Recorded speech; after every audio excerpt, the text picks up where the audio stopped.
అందరికీ నమస్కారం. ఈరోజు నా పుట్టినరోజు సందర్భంగా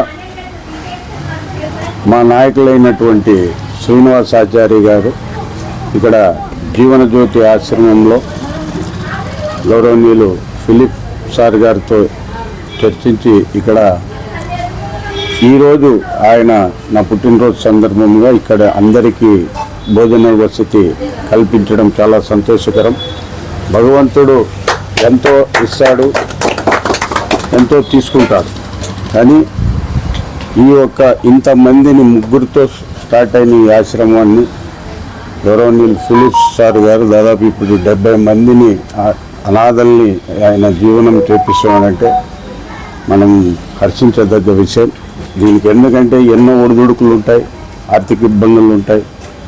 ఒకప్పుడు నేను కూడా ఈ ఆశ్రమానికి దాదాపు ఒక 7-8 నెలల బత్తము ఆ రోజు పంపించేవాడిని, బియ్యము బ్యాగ్. ఆ తర్వాత అయింది. బట్ ఆశ్రమం ఇంత బాగా అయిందనేది నేను కూడా అనుకోలేదు. చాలా బాగా జరిగింది. ముందు కూడా ఇంకా డెవలప్మెంట్ జరుగుతూ ఉంది.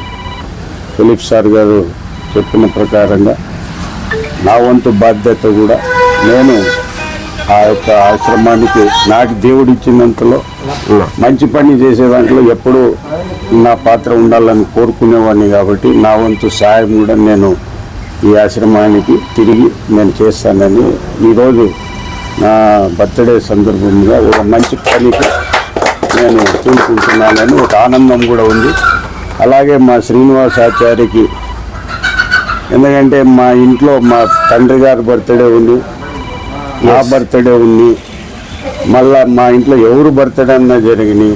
ఆయన బ్యానర్లు విన్నర్లు ఇట్లాంటివి వేయకోకుండా పేదలకు అన్నం పెడతాడు. అది చాలా మంచిది.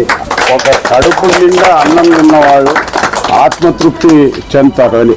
కానీ ప్రతి సంవత్సరం ఆచార్య గారు చేస్తారు.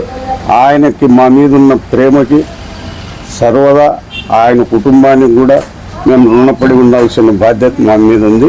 ఎల్లప్పుడూ ఆయన రాజకీయ అభివృద్ధిలో కానీ ఆయన కుటుంబ అన్ని విషయాల్లో కూడా పెద్ద ఆయన కూడా చాలా ఇష్టమైన నాయకుడు పెద్ద ఆయనకి మన శ్రీనివాసాచారి.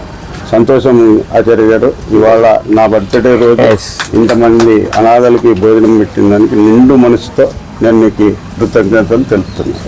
ఓకే.